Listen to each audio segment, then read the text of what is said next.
Assalamualaikum warahmatullahi wabarakatuh. Perkenalkan, nama saya Satyayaga Aisa, NIM 19101037, kelas dari L1TT07B. Cita-cita saya ingin menjadi wirausahawan yang sukses. Ya, kita masuk ke materi. Di sini saya menjelaskan subprogram, prosedur, dan fungsi.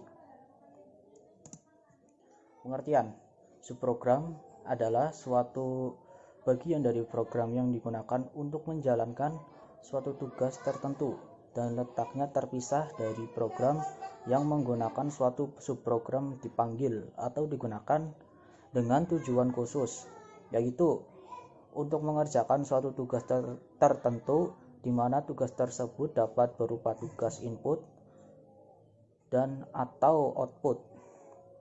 Pemilihan dan pengulangan subprogram banyak digunakan pada pemrograman dengan tujuan.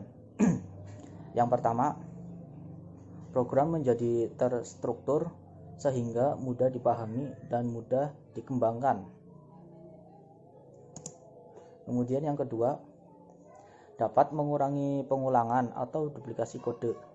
Langkah-langkah program yang sama dan dipakai berulang-ulang di program dapat ditulis sekali saja secara terpisah dalam bentuk subprogram. Selanjutnya, bagian program yang membutuhkan langkah-langkah ini tidak perlu selalu menuliskannya, tetapi cukup memanggil fungsi-fungsi tersebut. Yang ketiga, mempermudah dalam menemukan kesalahan atau bug program dan menghemat ukuran program. Subprogram memiliki dua bentuk, yaitu fungsi dan prosedur. Keduanya sering dianggap sama, tetapi dalam penggunaannya memiliki struktur yang sedikit berbeda. Langsung saja ke subprogram. Yang pertama, subprogram fungsi. Fungsi tersebut selanjutnya dapat digunakan oleh subprogram lain atau oleh program utama dengan cara memanggil namanya diikuti dengan parameternya sesuai dengan urutannya. Karena fungsi menghasilkan sebuah nilai, maka diperlukan sebuah variabel yang memiliki tipe data yang sama dengan tipe data fungsi untuk menampung nilai dari fungsi yang dipanggil tersebut. Cara pemanggilan fungsi dalam bahasa C atau C++ adalah sebagai berikut. Yang pertama ini, variabel sama dengan nama fungsi terus dibarengi dengan parameternya.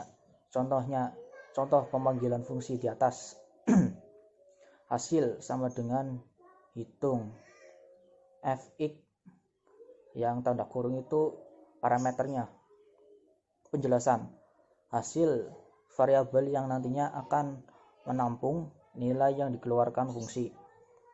Hitung fx, fungsi yang dipanggil namanya. Data itu parameter yang menjadi input untuk diolah dalam fungsi.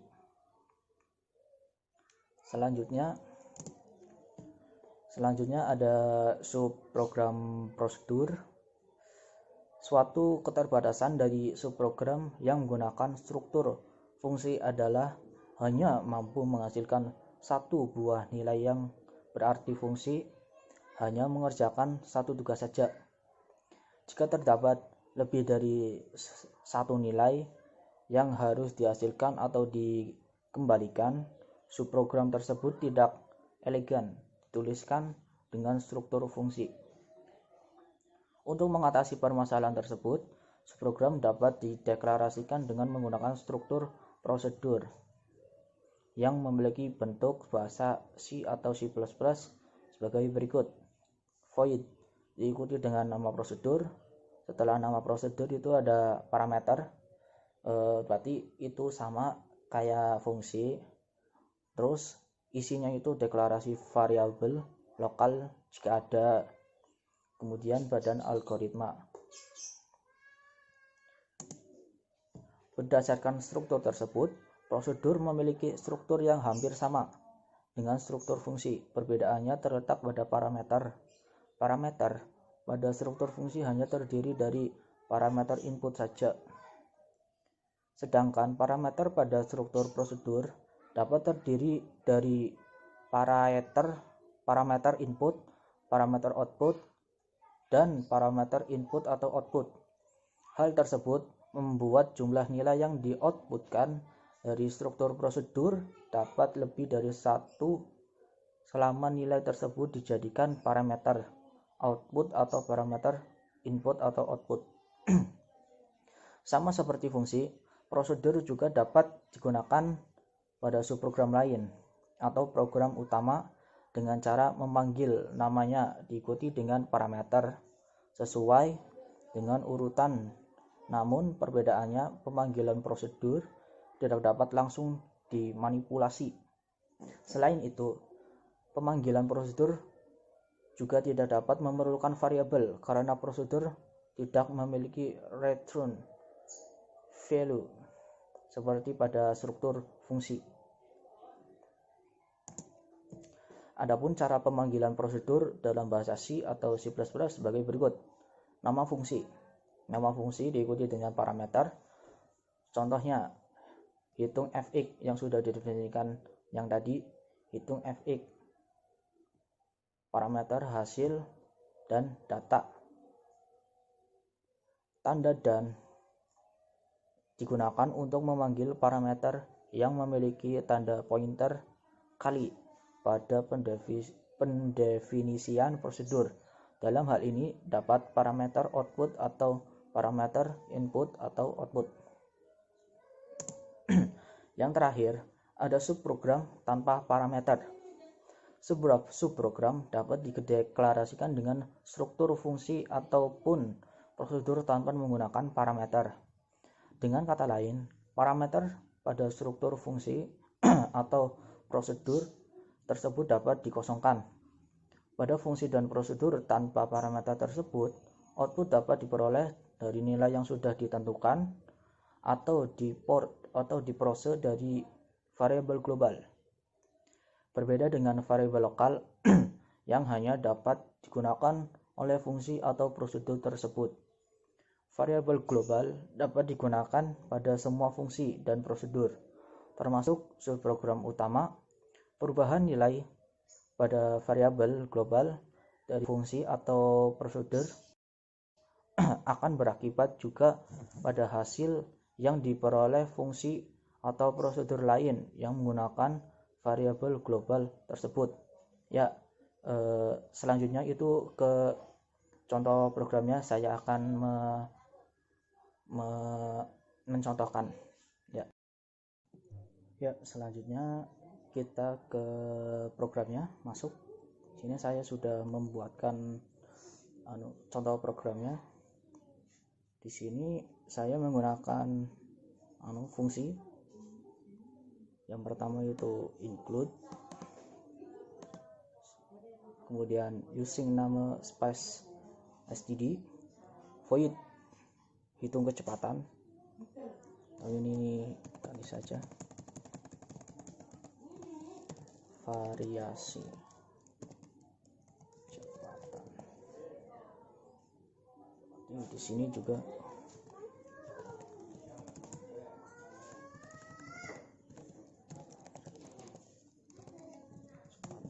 Nah, ya langsung saja saya jelaskan ya. Void variasi kecepatan ini sudah saya komen di sini, dijelaskan sudah untuk membuat fungsi nama. Fungsi namanya itu variasi kecepatan yang nantinya akan dipanggil di bawah, kemudian int kecepatan, terus cin kecepatan. Di sini untuk mengisi nilai kecepatan, nanti kita isi nilai kecepatannya berapa, nanti akan muncul variasi kecepatan, misalkan 19 kecepatannya, yaitu sangat pelan.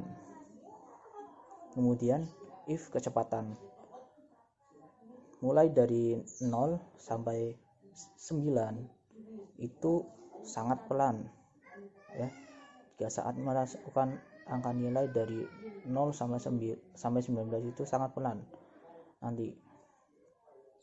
Kemudian else if kecepatan dari 20 sampai ke 59 nanti itu akan munculnya pelan, menentukan jarak angka yang sudah ditentukan. Kemudian kecepatan 60 ke 90 itu cepat. Kemudian kecepatan 100 itu sangat cepat. Kalau kita masukkan yang tidak valid itu akan muncul yang ini, tidak valid. Nah, ini fungsinya itu ini fungsi non parameter. Di sini tidak ada parameter di sini. Sini tidak ada parameter. Ini namanya program tanpa parameter, fungsi tanpa parameter. Langsung saja kita run saja. Ya, di sini misalkan saya akan memasukkan nilai 10. Nanti munculnya akan sangat pelan. Coba kita lagi. Kita masukkan nilai 50. Akan munculnya pelan.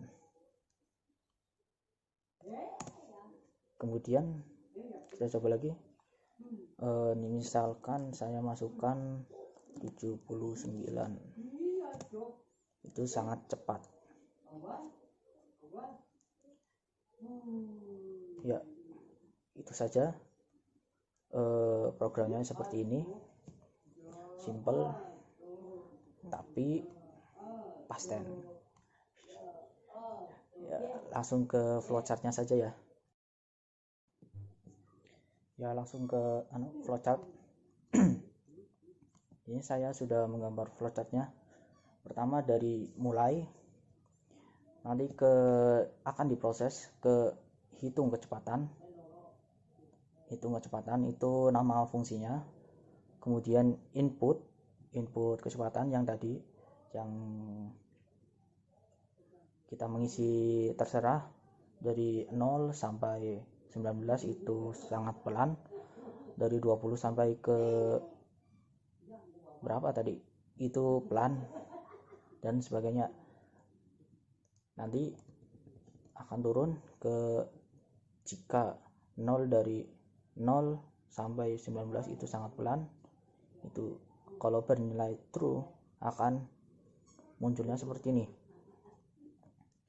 Kemudian jika kita menginputkan 20 sampai nilai angkanya 20 sampai ke 59 itu, jika nilainya true, benar, akan munculnya pelan.